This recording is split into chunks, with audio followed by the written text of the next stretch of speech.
Robin. You're listening to Opie and Anthony. On the Virus, Sirius XM. I gotta get Joe Perry in here from Aerosmith fame. He's got a new CD out called Shaking My Cage. That's Joe Perry, all right. Wow, it looks just like him. How you doing, man? What's up, Joe? Sorry I'm late for the meeting.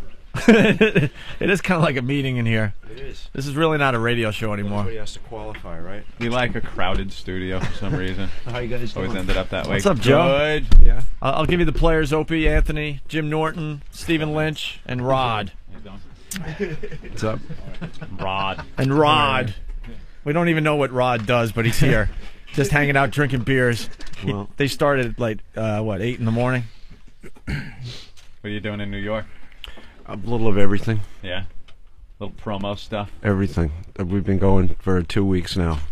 Ever since we played Harper's Ferry in Boston, you know, that kind of started things off, and we haven't stopped since. Really? But today's the last day. So you guys are getting the benefit of me That's doing 2,000 interviews. So, I was going to say, we're getting the... We have the I shot. just want to go home, Joe Perry. no, actually, Shot I think Joe we're gonna. Perry. I think we may stay an extra day to go to Saturday Night Live, though. Oh, that's You know, cool. Oh, yeah? topping it off because Will Ferrell's there and Queens of the Stone Age are playing. It's a maybe- great show. Are you going to be playing, maybe? Give us an exclusive? When? Where? Here? SNL? No, I don't think so. You never It's know, too- though, with those guys over there. No, you don't. I mean, we may, you know, if you're there, sometimes they drag you in, but, you know, we're really just thinking about going to watch the show. Yeah. One of the best days Anthony and I ever had, we had all you guys in when we were doing our Boston show. Oh, yeah. We had the whole band in. That was like one of the highlights of our career. Yeah, before Menino threw us out of Oh, yeah. Well, Massachusetts. and then we had a little problem, and then we had to leave. Told us to leave. Oh, wow. Never return again. We've been told that a couple of times, though. So, Well, how is that? Like, did you guys have to, like, move, like your families and stuff, too? I mean, did well, it thank get bad, God, like, in the neighborhood? we had no families or anything. We were Yeah. pretty much it. Yeah. We were Yeah. our own family, and we had to leave though. We had to Yeah. get out of town and move back to New York, and Got we it. were just kind of getting used to the whole thing. I think Opie adapted to Boston better than I did. Yeah. I was kind of like always a fish out of water up there.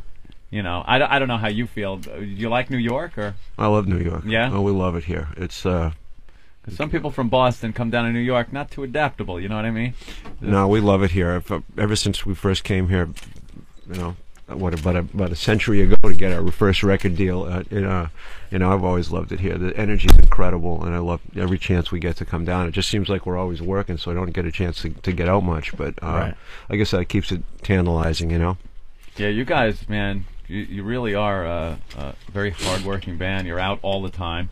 When you guys, you obviously went through your peaks and valleys as far as especially band popularity went. You had that dry spell, and then the whole resurgence in the '80s. Did you think, well into halfway through the 2000s here, that you'd still be riding that wave? No. No? You know, I think we were lucky enough to still have hair like in the '80s. You know, I think that the fact that we, you know, we made it when we were young enough in the '70s and managed to stay alive through that period when a lot of people didn't, unfortunately, and be able to come back when you know, MTV started, and we were just still, you know, had enough.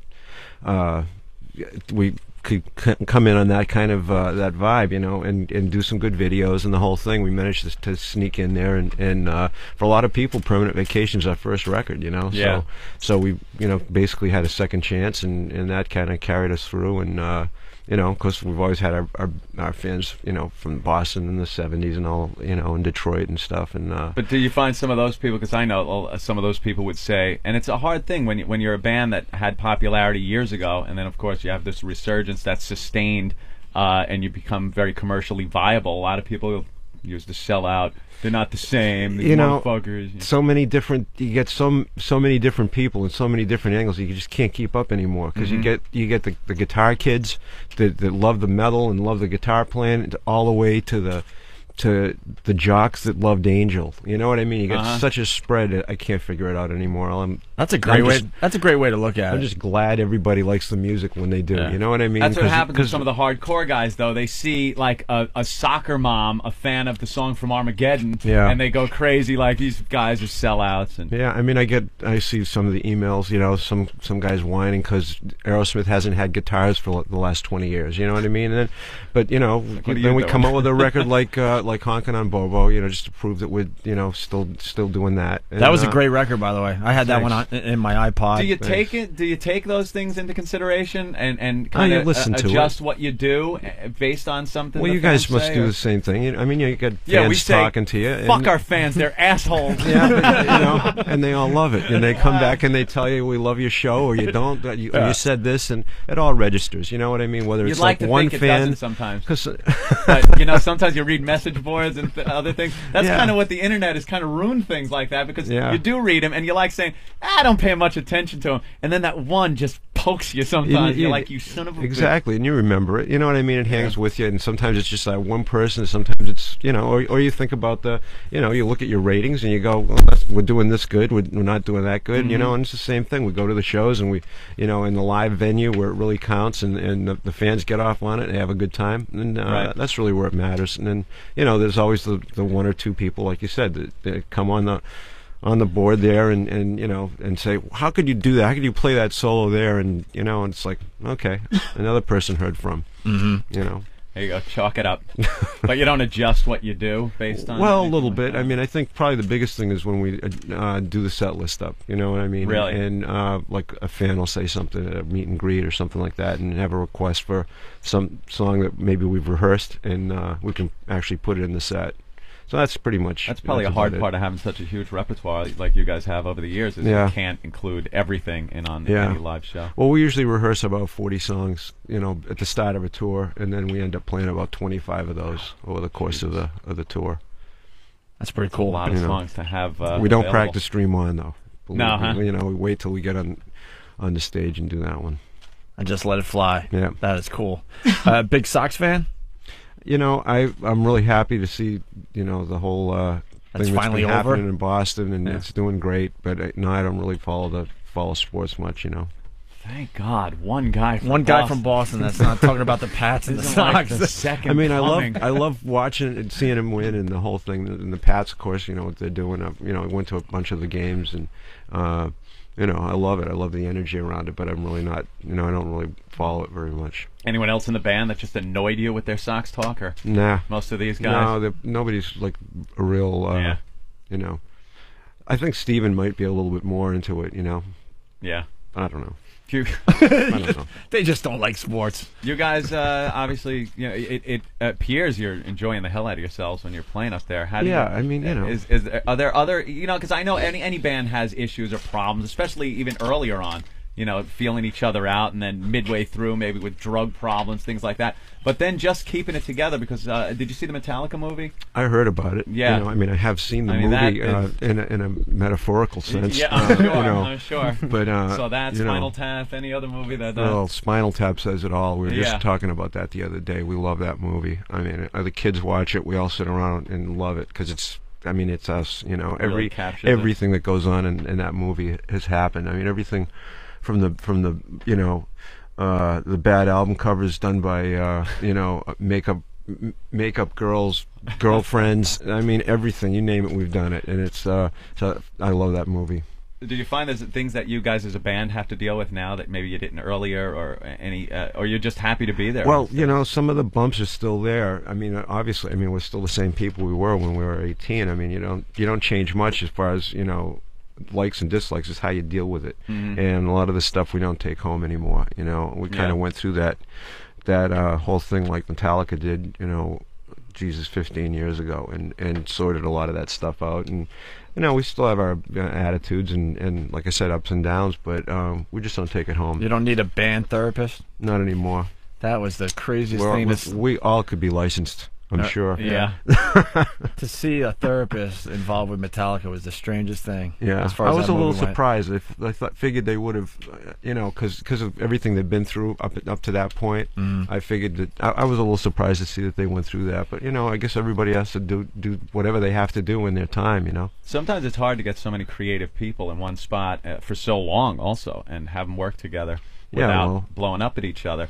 And I think the longer you're in it, the more you see it as kind of a business, and instead of just pure art that happened to make money. Yeah, man, as soon as you start trading your art for money, it's a setup for catastrophe. So, and you learn how to balance it out. You know what I mean? And everything from like what songs you pick to play to just everything. So, and I think that rock and roll in itself is it's all about getting out on stage and playing louder than the next guy. I mean, that's it was all about rebellion in the 60s, and the whole thing. So naturally, if you get 5 guys that want to be louder than anybody else, that's gonna carry over into your band. I mean, I don't know of any band that doesn't have ups and downs and those kind of things, and they just sort it out or they don't.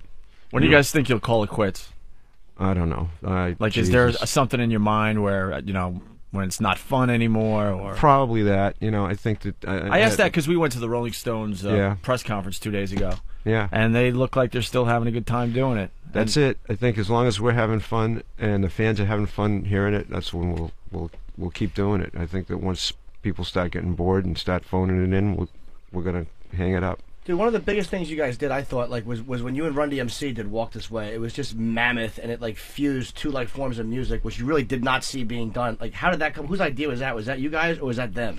That was actually Rick Rubin, the producer. And amazing. It was. I was just hearing this rap thing going on, and one of my kids was playing it, booming out of his bedroom, and I thought it was really cool. To me, it sounded like do you know what blues. rap song it was? That it was one of the Run DMC songs. Okay. Rockbox. And it was off that record, and because it sounds so normal today, but back then to take rock and rap, what kind of drugs are you on that you're coming up with this idea? Starting too. I mean, it was just this new kind of thing, and to me, it sounded like blues, just a natural extension of the blues, because it was all about like the street corner and reality and real basic, anybody can do it kind of thing. I mean, blues is the same thing. I mean, it's just its basic element is guy just beating on the guitar and just spilling his guts, and that's kind of what rap is. And so I mean, obviously we've seen it morph into all kinds of things, but that was a big crossover though, right there. Yeah, that was like a milestone and a huge risk, obviously, because it could have been just an awful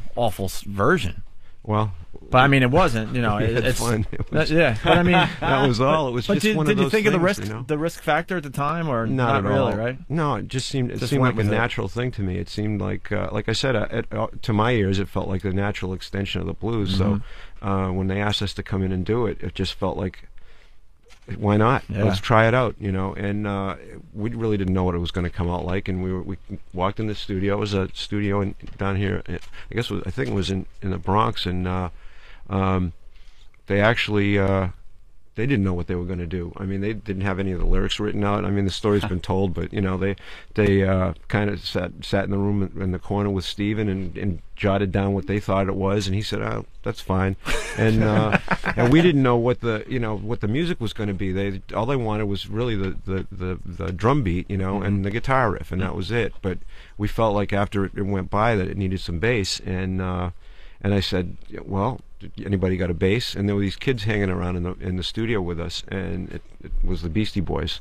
And one of them said, I got a bass at my apartment, I'll go get it. So we went around the corner and got it and came back, and I put the bass down, and that was it. We really didn't know what it was going to be. And I know that even talking to Rick, they weren't even sure they were going to put on the record, at one point. And it was kind of like the last thing they were doing for the record. So that's huge. It ended up, and the video was really the thing that really got everybody, and because again we didn't really know what that was going to be. That wall was a little flimsy though.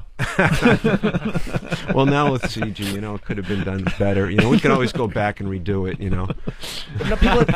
People had never seen those two things together, and it was just like when you're looking at it on the surface, you're like, "What? This is never gonna fucking work." You guys and Run DMC, and it was phenomenal. Man. Yeah, well, we could music. I still love cranking out that song, man. Huh? Yeah, we got surprisingly few letters about it. You know what I mean? There were a few people that were, "How could you do that kind of thing?" And I don't know if the rock rap separation was pretty huge. But man, it worked, and especially in Europe. I mean, we were surprised. We went back there, and it was a lot of. It was the first time a lot of people had heard of us there, and it was great for us here, and it was great for music all around. So I just thank Rick for having that bolt of lightning. Do you think that helped open the door for Ozzy singing "Staying Alive"? I would have to say. The band's always given you the latitude to do your solo stuff. That has to help as far as I think the longevity of the band also, giving you the ability to go out and do your own thing. Yeah, well, I've since the band got back together, I've a lot of respect for the miracle of what we have. Again, look at the Metallica thing. You see what people go through. And I've always been able to put a song or two on an Aerosmith record, and it's always it's been enough. But this time, I think that I had so much stuff just kind of piling up in the closet. I really felt like I had to get rid of it, because every time you walk into the room to write, if you got all these songs you really believe in and they're not getting used, it's not that it was all that, but there was a couple of riffs, a few songs that also they just some of them. That you hear on my new solo record, I just don't hear them on an Aerosmith record. You know what I mean? Really? There's a couple of things on there that they're really personal to me, and I just that's why I call it a solo record. So you do Crystal Ship by the Doors on the new CD. Yeah, I gave that a try. That's pretty cool. Thanks. Isn't it amazing that you could be in such a successful band and still enjoy doing a cover tune or two every so often? Right? Well, it's there's so many things, so many cover songs you want to do. I mean, for every song on there, I've got like 5 that I haven't put out, and the band covers stuff. When we rehearse, we like to do that. There's so many great songs. It's almost like that's why we did the Honkin' on Bobo record. There's so many cool tunes, and you just want to throw down. So it's a lot of fun to do that. When you say you can't picture some of these songs, Aerosmith doing it, is it like an issue where you would go into the studio and you couldn't picture yourself really saying to these guys, I want it like this, this is how I want it played, this is how I want this played?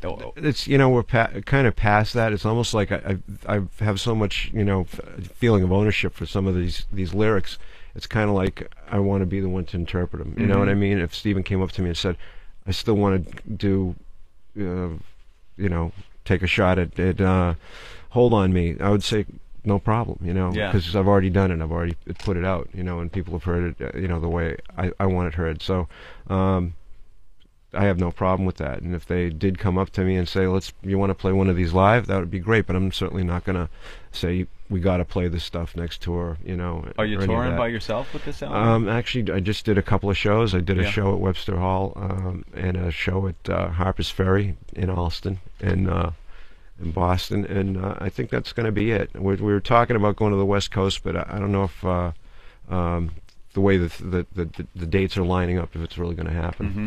You ever have a song that you like I know in a band it's got to be tough because there's 4 or 5 guys working on one concept, where you were overridden, where they did what they wanted to, and you'll still hear it today and go, motherfucker, I know that's not the way that should have been. The compromise. It's you work through that stuff. I mean, that's what a band is. In the end, it always seems to work out for the greater good. There are certainly things I look back at now that I'm amazed that we've let go, all of us even, but sometimes there's stuff that I'll sit back and I go, I should have put my foot down more about, and I'm sure that the other guys feel the same way, but that's what a band is. And like I said, in the end, the strength of all the guys together working it is really what it's about. Yeah. I mean, when you hear the Stones play, you hear 40 years of playing there. You know what I mean? There's nothing like it when they lock up, Mm-hmm. All right, well, the phones have exploded here. Let's say hi to Artie in Philly. Artie, what's up? Argy, what's up? what's going on, guys? Artie. Joe, huge fan of Aerosmith.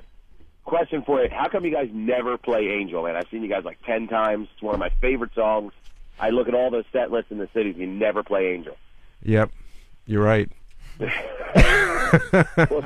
Well, you know what, and we know that the fans like it, and a lot of fans love it, and we request it, and for some reason it always slips through the cracks. But you know what? Maybe this tour will do it. John, Cool. take a note. Cool. But thanks for the vote. You know. That song was kind of a hit, you know. Kind of.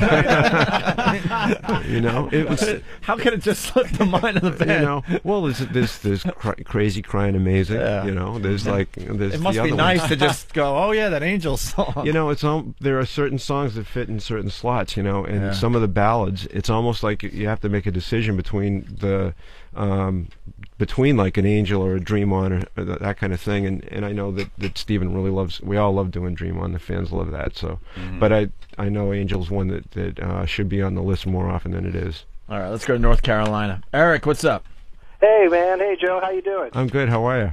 All right, great. I got 2 quick questions. Sure. First one is, how do you get that incredible, plucky, twangy tone like on the Janie's Got a Gun solo? What is that guitar that you do that with? That's actually a. I don't know if you're.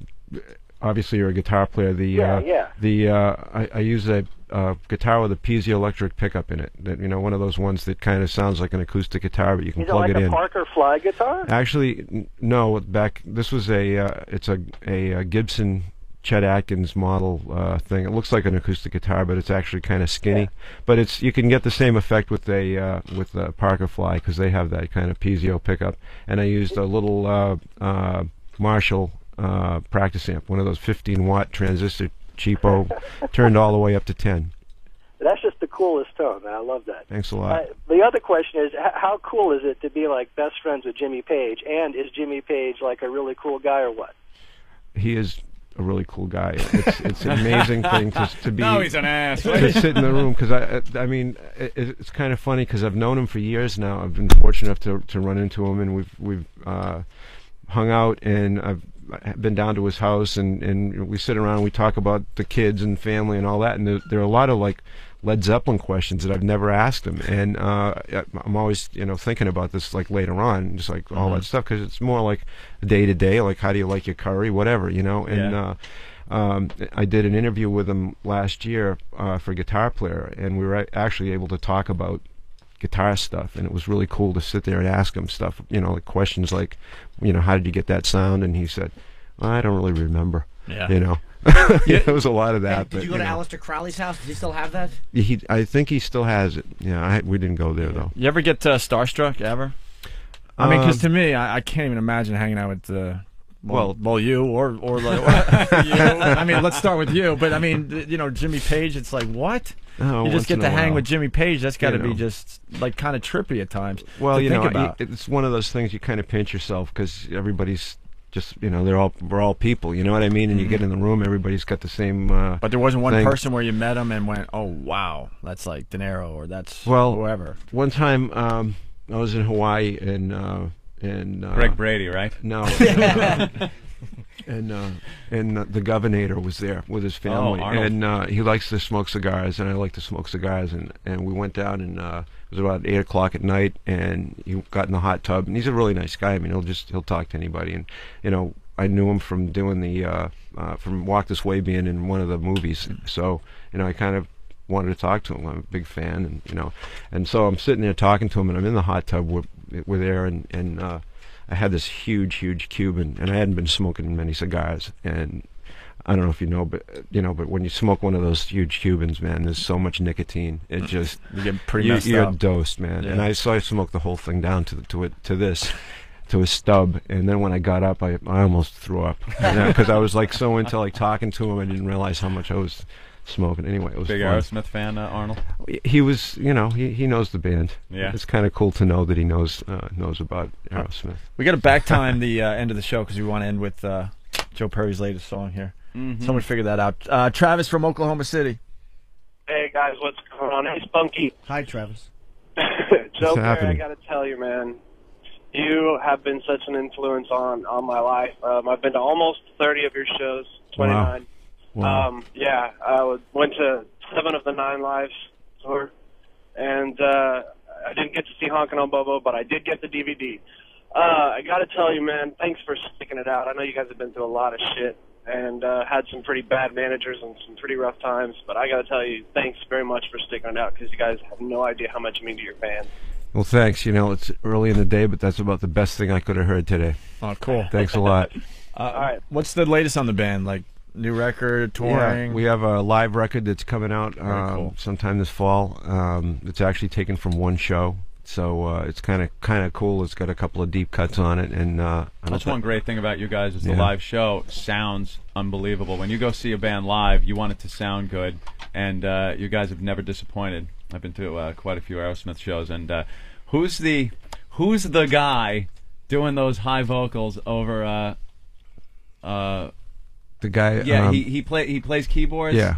Russ Irwin helps out. He's been on the road with us for, I don't know, Jesus, 8 years now. But, you know, we've had other people back there playing the things, and he trades off with Steven sometimes. Because I hear sometimes him going on top of Steven's Yeah. vocal for a high harmony. It's like, holy Yeah. shit, this guy should have some recognition. Well, you know, Jesus. we throw a light on him once in a while. You Yeah. know? He's on the record, and he's you know, he and Steven have, you know, they trade off. And Does he ever grumble like, God damn it, I'm doing that? Nah, fucking he one." gets paid plenty. Yeah, is that it? Good. Shut him up with some cash. Do I have time for one question? No. No, well, go ahead real fast. We're running out of show, and I want You to guys get got the fucking song on. monster balls. You went after Metallica in '94 at Woodstock, and you're on tour with Kiss, and you're following Kiss every night. Is there anybody you are fucking afraid to go on after? No, not at all. Hell no. No. All right. No, you decide early on that that's not even an issue. Yeah. Oh, we have a couple more minutes? All right, cool. We got one more question I want to get to here. Corey from New Jersey, what's up? Yeah, Joe, what's up? I heard that you go deer hunting with Ted Nugent. I wonder what that's like. It's great. He's an amazing guy. He is really talented, man. I mean, not only does he rock and play great guitar and everything, but when he's in the woods, he's really in his element. It's an amazing thing to be out there with him. I can imagine that's probably the one time he's quiet. Yeah, you're right. You got that right. You have to be quiet. You got that right. We've had him on the show many times, and people don't even know that Anthony and I are here. They think we took the day off. Yeah. So that's a good one, Ant. Head goes off. Hey, Love it. barbecue enthusiast. What's Yeah. that about? You got your own barbecue sauce now, huh? Yeah, well, I've had it for a couple of years. It's going on 2 years, and we actually have two different sauces out, and there'll be a couple more coming out. That's got to be brave to try to come up with a barbecue sauce. Well, you know, I know what I like. I like barbecue. You know, it kind of fits with the blues thing. You know, it all seems to make sense to me, and it's what I like. It's on my table, and it's the kind of thing I wanted to be able to hand out to people and friends and stuff, and say, because I just love hot sauce. So we managed to put this thing together, and it's doing and pretty it's well. doing okay. Yeah, it's definitely doing well. Where you get that? Yeah, where do you get the? Well, there's a couple of Stop and Shops that have it up in the Boston area. There's you just pop in with it and go, hey, could you stock the shelves with this here? Believe me, it's the food business is worse than the record business. I mean, it's like unbelievable, you know. But you know, why should it be any You got different? a jockey for shelf space, all and that all that, right? stuff. But we are at the Hard Rocks all around the world now. All right. So. Like Peter Townsend trying to get salad dressing in Yeah. as you're going in there. I Hey, know, Pete, it's like, what are come you on. doing? What are you doing? Smack him out of the way and pull his shit off the shelves, put your stuff there. Well, we want to thank you for stopping by. The new CD's called Joe Perry, right? Yeah. We want to play "Shaking My Cage" to end this, but definitely a pleasure, man. I Thanks. appreciate you getting up this early. And I wrote that after going to a Pats game. I have to tell you, that's Really? after being at one of the playoff games. I was down on the 50-yard line at the kickoff, and it shook my cage so much I had to go home and write that. Is Tom Brady in the song? No. Do you rhyme something with Tom Brady? Only in spirit. Only in spirit. All right, you guys, let's hear it for Joe Perry. Thanks, man. Tell him, Fred. The Virus. Sirius XM. This is the Opie and Anthony Show.